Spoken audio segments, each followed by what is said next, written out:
Welcome to another episode of Kiss My Assets. The transparency, the openness, the communication is more than you could expect. I'm sold. Don't let the fact that you don't know something or don't know enough about something hold you back. I knew I wanted to invest. What better way to invest than to invest in what I already know that I love, which is real estate. It was initially the 12% return, but it quickly turned into the people.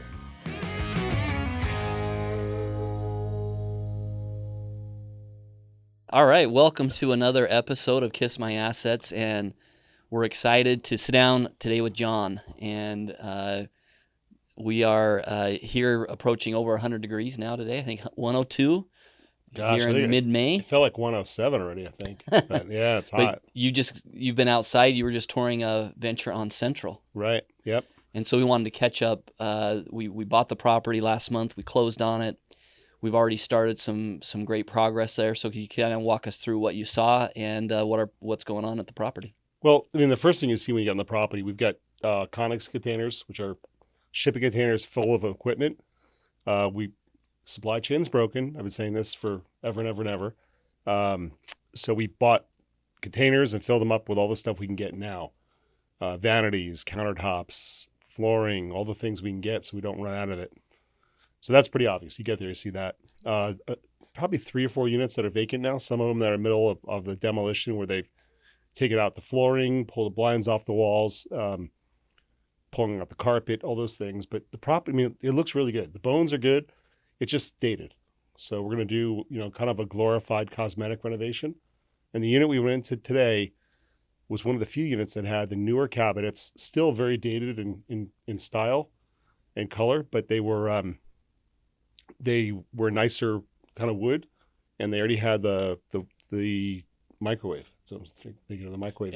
Installed above the stove. Yeah. So that's what our guys are going to have to do. They're going to have to cut the cabinet that's there now to put the microwave in there because it takes up a little more room than the vent. But the property looks good. I had a resident ask me why we haven't watered the grass, and I told her we're expanding the pool sitting area, the pool deck, and so we wanted to, we have to kill off the grass anyway. We don't want to create a lot of mud. Yep. Yeah, and just a reminder, Venture on Central is Central and basically between Bethany Home and Glendale. Yeah, it's just north of Maryland. Yeah. But man, driving there today again, looking at the beautiful homes, it's such a beautiful area. Yeah, and very close to the office, which is a nice little perk. Yeah, be able to pop in there. So this area is surrounded by $1 million homes. It's also near multi-million-dollar homes. Yeah, and that area is the area where I always bring my relatives when I want to show them what Central Phoenix looks like. There's some really big churches there. There's some really big homes on a big plats. Used to be a lot of horse property in the neighborhood, as we found out as we did more research about the neighborhood. And then that path that Murphy Bridle path. Yeah, I always noticed people jogging on that path because it's dirt, which is a lot better than jogging on sidewalks. But then I realized through this process that it used to be a bridle path. People used to take their horses up. It's cool. When I'm making a left-hand turn into the driveway of the property, you look up Central. You just see the trees arcing over Central Avenue. And the other thing that's kind of neat, 7th Street and 7th Avenue have the turn lanes. We call them the suicide lanes. Central Avenue doesn't have that. So it's not really a commuter street. It's a more residential street. But to not have that and be able to drive up and down it and make it a little bit easier to get it out of the property, there's a benefit to that. Yeah, and it's also it's bike friendly. A lot of people who ride the bikes in the valley, they're always looking for Central because there's room there and they allow you to ride on the street there. So it's a nice and unique spot in Central Phoenix to feel like you're tucked away into a nice kind of private area, semi-secluded area, but you're still right in the middle of the city and all the amenities that are around it. And then this little 16-unit building is tucked in all of this on its own private road right off of Central. So it is a Central address. And so we've started the some of the exterior work. I know we have new paint that's Yeah. going on. Then you know what? They did such a good job. You can't even tell. Yeah. I almost forgot what color the building was before. Yes, the exterior is painted. A lot of the trim work's been painted. And then we'll do some more to it as we get further into it to accentuate the planters and other things on the property. Yeah. And one of the interesting things we talked about today at our construction meeting is we wanted to get into the first unit because we learn a lot in the first unit. Can you kind of tell us about what we learn and what we look for in that first one? Well, it's like anything else here, but to put together a build, once you get through the process of figuring out how to take it apart, figure out how things are going to fit, how much material it takes for each unit, how much work it's going to take, what's behind the walls. We opened up a bit of a ceiling in one of the units that was vacant that had some drywall damage on the ceiling, and we thought it was old damage. Well, as we opened it up, we realized there was a roof vent that should be there, but it was never sealed correctly. So that has been leaking for years. And needless to say, dry, mold and stuff like that up there, which we took care of. We sprayed with bleach solution and taken care of the right way. But you have to get through the first unit to figure out what each unit's going to take. And then you kind of accelerate. You get faster and better at it. But the first unit's a lot of work. And one of the big things here is with those big bathtubs, they're kind of this square bathtub, probably 1960s, 1970s. Late 1950s. Kind of cool tubs, but so not functional. Yeah. They take up a lot of space, and we're going to reconfigure that a little bit, but we're taking some of those out. And how do we get those out? What are we finding there? Because that's some work, right? Yeah, that's fun. You know the answer already with asking that. So it's cast iron, and cast iron being cast, when you cast metal, it's hard but brittle. So some people will take a grinder to it and cut it, which you can do, but it's messy and makes a lot of smoke and things. You hit it with a sledgehammer. I mean, it's like hitting a bell, gong, but you hit that and it shatters parts of it, and then you take it out in pieces. Yeah, that's some great therapy there too for our crew. Our guys hit it and just But yeah, sledgehammer is how you get the cast iron ones out of there. One of the things we usually try to do, not usually, but we often do, is maintain what's there in the property. And this is one thing that was unique, but it just was not functional today. These kind of funky square bathtubs, and one of the nice things is all of these units are 2-bed, 2-bath, and they're all uniform. So once we figure out what we're going to do specifically on that first one, and we already have our plan, but once we get in there, get under the hood, then we can go through each one and move through them. Yeah, and this is not an uncommon thing nowadays.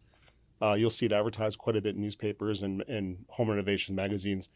The idea that people are not really that excited about having tubs anymore. So you'll see it all the time where people say, "We take out your tub, we'll put it in a walk-in shower." That's pretty much what we're doing. We're taking out this tub that's kind of a funky tub in a weird shape, and I think it's more of a hazard. You have to step over the lip of it, a 1.5 to 2 feet high over it to take a shower. It's not big enough to really sit in. I mean, I guess you can sit, but it's not long like a traditional tub. No, it's small, and it's got this step kind of in it.